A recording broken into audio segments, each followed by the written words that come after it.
दोस्तों आखिरकार TVS company ने ऑर्बिटर को लॉन्च कर दिया है। इसकी बुकिंग स्टार्ट हो चुकी है, डिलीवरी अभी स्टार्ट नहीं हुई है। एंड जब से टीवीएस कंपनी ने ऑर्बिटर को लॉन्च किया है, अपने ही फैमिली में कंपटीशन छिड़ चुका है। जब एथर कंपनी ने रिश्ता को लॉन्च किया था उस समय भी भाई काफी तगड़ा कंपटीशन चल रहा था। रिश्ता एंड 450 में फैमिली में ही अपने खुद के वेरिएंट के बीच में ही एक कंपटीशन चल रहा था। और आज के टाइम पे अगर देखते हो तो रिश्ता सबसे ज्यादा बिकती है कंपेयर टू 450, क्योंकि उसको स्पोर्ट कैटेगरी में रखा गया था 450 सीरीज को। एंड वो थोड़ा यंगस्टर को फोकस करते हुए बनाया गया था। एंड रिश्ता को एक फैमिली ओरिएंटेड व्हीकल की तरह बनाया गया। लेकिन अगर हम टीवीएस में देखते हैं, ऑर्बिटर देख लो चाहे टीवीएस iQube देख लो, दोनों ही फैमिली ओरिएंटेड गाड़ी है। दोनों में BLDC मोटर मिलता है, दोनों में आपको 3.1 किलोवाट बैटरी पैक वाला ऑप्शन मिल जाता है। वैसे ऑर्बिटर में एक ही ऑप्शन है, लेकिन टीवीएस ने रिसेंटली 1 जुलाई को iQube का 3.1 किलोवाट बैटरी पैक वाला एक ऑप्शन ऐड किया। लेकिन रेंज ठीक ठाक देखने को मिल रही है, वही ऑर्बिटर में रेंज थोड़ी सी बेटर देखने को मिल रही है। अब कंफ्यूजन तो क्रिएट होता है क्योंकि प्राइसिंग में ज्यादा डिफरेंस नहीं है, सिर्फ 11,013 रुपए का डिफरेंस है दोनों गाड़ियों के ऑन रोड प्राइसिंग में। अगर मैं ऑन रोड प्राइसिंग की बात करता हूं तो ऑर्बिटर का प्राइस है, क्योंकि एक ही मॉडल है 3.1 किलोवाट बैटरी पैक, तो 1,07,203 रुपए है। ये ऑन रोड प्राइस बेंगलुरु की बात कर रहे हैं। एंड वही TVS iQube 3.1 kilowatt battery pack का प्राइसिंग है 1,18,216 रुपीस। अब दोनों गाड़ियों का अगर प्राइस डिफरेंस की बात करते तो सिर्फ 11,013 रुपए। क्या आपको 11,013 रुपए ज्यादा इन्वेस्ट करना सही रहेगा iQube के लिए, या फिर आप उतने पैसे बचा सकते हो? इस वीडियो में उस चीज की क्लैरिटी दूंगा, तो भाई वीडियो पूरा देखना, नहीं तो बीच में मिस कर जाओगे। बाद में लास्ट में आकर देख रहे हो कि कंक्लूजन में ऐसा है, समझ नहीं आएगा, ऐसे में गलती कर बैठोगे। वैसे भी इलेक्ट्रिक व्हीकल्स की आफ्टर सेल्स उतनी कुछ खास है नहीं, अच्छा दाम नहीं मिलेगा, इसलिए सोच समझ के गाड़ी लो, ज्यादा बेटर है। डिजाइन की बात करते हैं, वैसे तो मैं बात नहीं करना चाहिए इस चीज के बारे में कि डिजाइन किसका कैसा है, क्योंकि सबका अपना अपना प्रेफरेंस होता है। किसी को मलाई खाना पसंद है, किसी को चॉकलेट खाना पसंद है, तो ऐसे में मैं कैसे बताऊं कि भाई किसको क्या पसंद है। बट फिर भी अगर मैं बाइफरकेशन की बात करता हूं कि भैया दोनों में एक्चुअल में डिफरेंस कितना है, तो टीवीएस iQube का जो डिजाइन है वो एक फैमिली ओरिएंटेड गाड़ी जैसा है, और उसका जो डिजाइन है वो आईसी इंजन से काफी ज्यादा मिलता जुलता है। जनरली इलेक्ट्रिक व्हीकल्स में कंपनियां क्या करती है, थोड़ी राउंडिश था, थोड़ा मॉडर्न फीचर ऐड करती है, बट वही टीवीएस iQube एक फैमिली ओरिएंटेड आईसी इंजन जैसा ही लुक प्रोवाइड करता है। इस गाड़ी में आपको अच्छे खासी कंफर्टेबल सीट मिल जाती है, अच्छा खासा बूट स्पेस मिल जाता है, और अच्छा खासा आपको फ्लोरबोर्ड मिल जाता है, और साथ ही साथ आपको पिलियन बैकरेस्ट भी मिलता है। ठीक ठाक आपको टेक्नोलॉजी मिल जाती है और ठीक ठाक आपको राइडेबिलिटी मिल जाती है। अब वही बात करते हो टीवीएस ऑर्बिटर की, तो ये गाड़ी को जब आप देखते हो ना, तो यहाँ पे दो टाइप की आपको फीलिंग आती है। पहली फैमिली ओरिएंटेड, और दूसरी अगर जिसको थोड़ा डिलीवरी का काम करना है, उस हिसाब से गाड़ी भाई परफेक्ट देखने को मिलती है। हालांकि इस गाड़ी में अच्छे खासे फीचर्स भी देखने को मिलते हैं। इस गाड़ी का डिजाइन भी आपको थोड़ा सा बॉक्सी देखने को मिलता है। हालांकि यहाँ पे फ्लोरबोर्ड काफी तगड़ा है, 280 mm का फ्लोरबोर्ड का स्पेस है, अच्छा खासा आप सामान इसमें रख सकते हैं। यहाँ पे अंडर सीट स्टोरेज भी अच्छा खासा है, हालांकि पिलियन बैकरेस्ट नहीं है, ऑल एलईडी सेटअप है, और यहाँ पे आपको डुअल एलईडी सेटअप देखने को मिलता है इंडिकेटर और डीआरएल्स में। यानी आपका नॉर्मल जब चलता रहेगा तब वो डीआरएल रहेगा, जब आप इंडिकेटर देखो तो डीआरएल कन्वर्ट होकर इंडिकेटर हो जाता है। तो ये एक डुअल सिस्टम है इनके डीआरएल्स में। Same with the reverse light same चीज देखने को मिलती है। इसमें भी मिनिमल टेक्नोलॉजी है, और इसकी राइडिंग कंफर्ट ज्यादा बेटर है as compare to TVS iQube। वो क्यों है वो मैं आगे बताऊंगा, तो भैया वीडियो को देखते चलो, बीच में मत छोड़ना, है ना। अब बात आती है यहाँ पे कि डिजाइन हिसाब से कौन सी गाड़ी बेटर है। अगर आप फर्स्ट टाइम बायर्स हो और आपको लुक ज्यादा मैटर करता है और आपको एक फैमिली ओरिएंटेड गाड़ी चाहिए, देन टीवीएस iQube एक बढ़िया बैलेंस गाड़ी है। वही अगर आपको थोड़ा सा मॉडर्न चाहिए, थोड़ा सा बॉक्सी डिजाइन चलता है, आपको बढ़िया थोड़े से बड़े व्हील्स चलता है, देन टीवीएस ऑर्बिटर एक बढ़िया बैलेंस आपको लुक प्रोवाइड करता है। अब आती है सबसे इंपॉर्टेंट चीज, दैट इज फीचर्स। तो यहाँ पे फीचर्स में थोड़ा सा डिफरेंस तो है, बट ज्यादा डिफरेंस भी नहीं है, थोड़ा सा डिफरेंस है। लाइक अगर मैं टीवीएस iQube की बात करता हूँ, 3.1 किलोवाट बैटरी पैक की बात करें फिलहाल, तो यहाँ पे आपको 5 इंच का TFT स्क्रीन मिलता है। ये TFT स्क्रीन है, बट ये नॉन टच है। इस गाड़ी में आपको मिलता है turn by turn navigation, bluetooth connectivity, call and SMS alert, distance to empty मिलती है, जियो फेंसिंग मिलती है, USB मोबाइल चार्जर मिलता है, क्रैश एंड फॉल अलर्ट मिलता है, और हिल होल्ड दिया गया है। अगर आप यहाँ पे 2.2 किलोवाट बैटरी पैक के साथ जाते तो उसमें हिल होल्ड नहीं है, इसमें हिल होल्ड मिल जाता है। लेकिन अगर जैसे ही आप जाते हैं टीवीएस ऑर्बिटर की तरफ, तो यहाँ पे कुछ कमियां हैं, लेकिन कुछ बेटर भी है। लेकिन कमी की बात कर लेते हैं। 5.5 इंच का डिजिटल इंस्ट्रूमेंटेशन, डिजिटल है, TFT नहीं है, फुल डिजिटल है,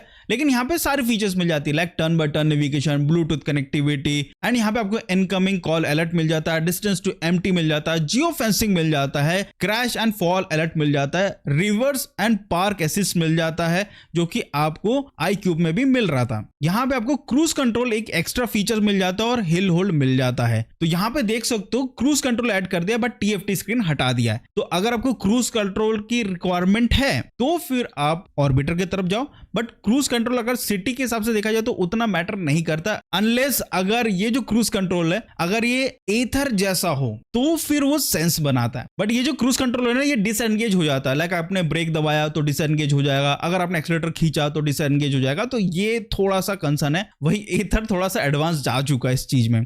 फिलहाल बात करते हैं, देखो फीचर्स की बात करें तो दोनों बैलेंस्ड है, कहीं पे आपको बढ़िया आपको क्रूज कंट्रोल मिल जाता है, लेकिन एक जगह आपको TFT स्क्रीन मिल जाता है। डिपेंड करता है आपके ऊपर, क्या आपको क्रूज कंट्रोल की रिक्वायरमेंट है या नहीं है। तो यहाँ पे मैं पॉइंट देना चाहूंगा दोनों को एक एक। देखो दोनों में फीचर्स है ना, एक आध कमी तो है, लेकिन अगर आपको TFT और डिजिटल के हिसाब से सोच रहे हो कि नहीं मेरे को TFT ज्यादा बेटर है, देन भैया TVS iQube ही एक ऑप्शन है। अब आती है मोटर एंड द बैटरी। भाई लुक साइड कर दो, फीचर साइड कर दो, मेन आता है मोटर एंड बैटरी, जरूरी है, सबसे ज्यादा जरूरी है। बात करते हैं TVS iQube 3.1 kilowatt battery pack. इसमें आपको मिलता है 4.4 किलोवाट का BLDC मोटर। हालांकि दोनों गाड़ियों में आपको BLDC मोटर मिलता है, बट यहाँ पे TVS iQube में थोड़ा सा बेटर BLDC मोटर मिलता है। हालांकि इसमें आपको मिलता है 3.1 किलोवाट बैटरी पैक। ये फिक्स बैटरी है जिसमें आपको रेंज मिलती है 123 किलोमीटर की। ये ID से रेंज बता रहा हूं, 82 किलोमीटर पर आवर की टॉप स्पीड है। स्पीड काफी अच्छी खासी मिलती है, 0 to 40 किलोमीटर पर आवर की top speed in 4.2 seconds. 2 riding modes दिए गए, eco and power,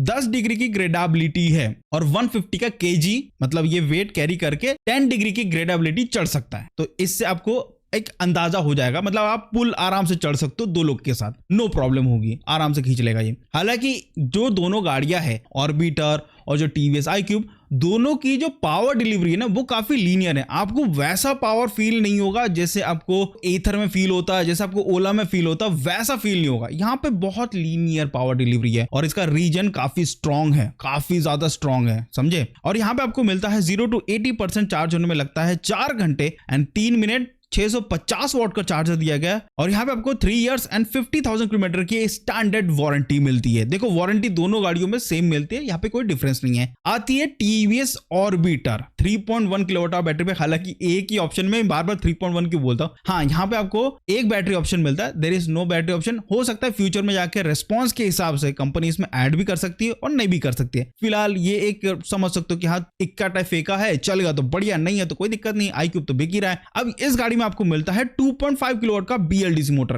come powerful है अगर मैं बात करता हूं iQube से, तो ये एक ड्रॉबैक हो जाता है। सेकेंडली यहाँ पे जो बैटरी है that is 3.1 kilowatt battery pack, ये फिक्स बैटरी है। यहाँ पे जो टॉप स्पीड है वो 68 किलोमीटर पर आवर है, जो कि कम है। वही iQube का थोड़ा सा बेटर है, 82, अच्छा खासा परफॉर्मेंस है उसमें। एंड यहाँ पे ID से रेंज निकल के आती है 158 किलोमीटर, जो कि ज्यादा है as compare to TVS iQube। दोनों में सेम बैटरी है उसके बावजूद भी। क्यों? क्योंकि यहाँ पे जो मोटर है ना वो कम पावरफुल है, तो यहाँ पे ज्यादा एनर्जी की जरूरत नहीं पड़ती इस मोटर को चलने में, तो अच्छा खासा रेंज इसलिए निकल पा रहा है इस गाड़ी में। इस गाड़ी में 0 to 40 किलोमीटर पर आवर की टॉप स्पीड इन 6.8 सेकंड। यहाँ पे भी गाड़ी स्लो है क्योंकि मोटर ही कम पावरफुल है, तो फिर यहाँ पे क्या ही परफॉर्मेंस का आप एक्सपेक्टेशन कर सकते हो। यहाँ पे आपको 2 राइडिंग मोड्स मिलते हैं, इको एंड सिटी, जबकि आपको TVS iQube में इको एंड पावर मोड मिलता है। तो यहाँ पे इको एंड सिटी है, देख सकते हो ज्यादा पावर है नहीं, तो उस हिसाब से इन्होंने मोड का भी नाम इको एंड सिटी ही रखा है, पावर मोड है ही नहीं इसमें। इसके अलावा यहाँ पे आपको मिलता है 7 डिग्री की ग्रेडेबिलिटी, जो कि कम है, थोड़ी सी और होनी चाहिए, बट जिस हिसाब से मोटर है उस हिसाब से भाई इतनी ही ग्रेडेबिलिटी इसमें निकलेगी।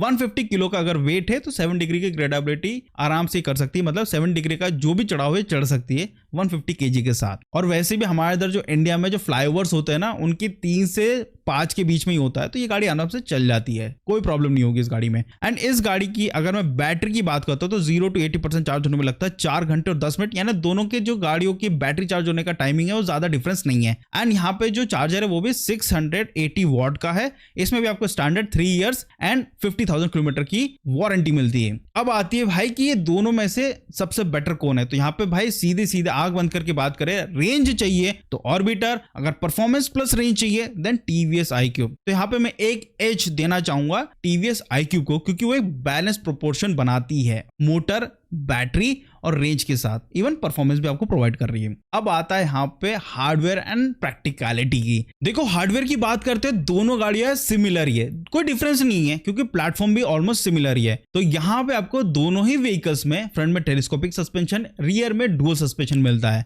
अब यहाँ पे जो डिफरेंस है ना वो व्हील्स में। iQube की बात करते हो तो यहाँ पे आपको मिलता है फ्रंट एंड रियर में 12 इंच के व्हील्स, फ्रंट में आपको बढ़िया डायमंड कट अलॉय व्हील्स मिलते हैं, रियर में कोई ऐसा नहीं है क्योंकि BLDC मोटर है। यहाँ पे कॉम्बी ब्रेक सिस्टम मिलता है और यहाँ पे आपको फ्रंट में डिस्क ब्रेक मिलता है और रियर में ड्रम ब्रेक मिलता है। इसके अलावा यहाँ पे आपको 770 mm का सीट हाइट मिलता है एंड 34 लीटर का बूट स्पेस मिल जाता है। 116.8 kg है इस गाड़ी का वेट, 157 mm का यहाँ पे ग्राउंड क्लियरेंस दिया गया है। वही अगर मैं TVS ऑर्बिटर की बात करते हैं तो यहाँ पे आपको फ्रंट एंड रियर में जैसे पहले ही बताया टेलीस्कोपिक सस्पेंशन है, फ्रंट में, रियर में मोनोशॉक सस्पेंशन है, बट यहाँ पे ड्रम ब्रेक सेटअप है, डिस्क ब्रेक सेटअप नहीं है। वेल इतना भी मोर देन इनफ है क्योंकि जो परफॉर्मेंस है ना वो उतना कुछ ऐसा वाव नहीं है कि भाई एकदम से सडन ब्रेकिंग की जरूरत है। यहाँ पे डिस्क ब्रेक की जगह ड्रम ब्रेक भी आराम से काम कर जाएगा क्योंकि यहाँ पे मोटर ही उतना पावरफुल नहीं है एंड टॉप स्पीड पे 68 है, ज्यादा नहीं है। एंड यहाँ पे आपको व्हील्स मिलते हैं फ्रंट में 14 इंच के, रियर में मिलते हैं आपको 12 इंच के। हालांकि पीछे BLDC मोटर है इसलिए 12 इंच के व्हील्स है, लेकिन अच्छी बात क्या है यहाँ पे राइडेबिलिटी काफी अच्छी मिलती है क्योंकि यहाँ पे फ्रंट में बड़ा व्हील है और बड़ा व्हील मतलब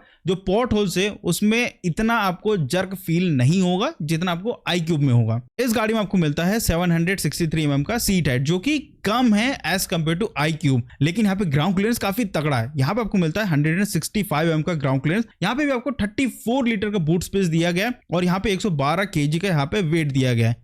तो ओवरऑल देखोगे अगर मैं सस्पेंशन ड्यूटी और अगर मैं बात कर तो ओवरऑल ग्राउंड क्लियरेंस तो सब कुछ में अगर देखते हो तो ऑर्बिटर बेटर है, बढ़िया है। राइडेबिलिटी भी आपको ऑर्बिटर की ज्यादा अच्छी मिलती है। लेकिन सवाल अभी भी क्लियर नहीं है आप लोगों का कि भाई ले तो ले किसको यार, तुम बोल रहे हो दोनों गाड़ियों में ये अच्छा ले तो ले किसे। देखो अब एकदम सिंपल बात करते हैं और आपके और मेरी बीच की बात करते हैं। देखो iQube की बात करते हैं तो यहाँ पे गाड़ी काफी बैलेंस्ड है, अच्छी खासी पावरफुल है और कंफर्ट भी है और आपको अच्छा खासा प्रैक्टिकलिटी भी प्रोवाइड कर देती है डेली यूज के हिसाब से। लेकिन जो डिसएडवांटेज है वो है रेंज इसकी कम है, प्राइस थोड़ा सा हायर साइड है। वही अगर मैं TVS ऑर्बिटर की बात करूं तो ये कम्यूटर के हिसाब से बढ़िया है और राइड काफी बढ़िया है, प्रैक्टिकल है और अच्छा खासा रेंज मिल जाता है। लेकिन यहाँ पे जो डिसएडवांटेज है वो लेस पावरफुल है और यहाँ पे टेक्नोलॉजी भी काफी कम है, मतलब उतना हाई एंड नहीं है। मतलब TFT अगर होता तो बढ़िया रहता, लेकिन प्राइस में सिर्फ और सिर्फ 11,000 का डिफरेंस है। अगर आप सोच रहे हो कि आपको एक बैलेंस गाड़ी चाहिए तो फिर TVS iQube एक बैलेंस प्रोपोर्शन आपको देता है। लाइक आपको फील गुड फैक्टर प्रोवाइड करेगा, साथ ही साथ परफॉर्मेंस बेटर दे रहा है, प्रैक्टिकलिटी भी दे रहा है। वही अगर मैं ऑर्बिटर की बात करता हूँ यहाँ पर राइडिंग काफी अच्छी है बट परफॉर्मेंस उतना कुछ खास नहीं है, बट रेंज अच्छी है। तो आपको चूज करना है कि क्या आपको चाहिए डेली यूज के हिसाब से। आपको परफॉर्मेंस चाहिए देन iQube, आपको परफॉर्मेंस नहीं चाहिए, आपको बढ़िया रेंज चाहिए, A to B पॉइंट जाना है और आपका भरपूर स्पेस हो, अच्छा खासा स्पेस हो, देन ऑर्बिटर एक बढ़िया बैलेंस गाड़ी है। बोला ना मैंने आपको फैमिली में ही बढ़िया कंपटीशन चल रहा है, तो ये कंपटीशन चल रहा है। एथर और रिश्ता में चल रहा था, अब ऑर्बिटर और iQube के बीच में अब ये कंपटीशन चलेगा। सो दोस्तों आज के वीडियो में बस इतना ही। आई होप आपको वीडियो अच्छा लगा तो प्लीज लाइक शेयर सब्सक्राइब जरूर करेगा। मिलते हैं अगले वीडियो में, बाय बाय।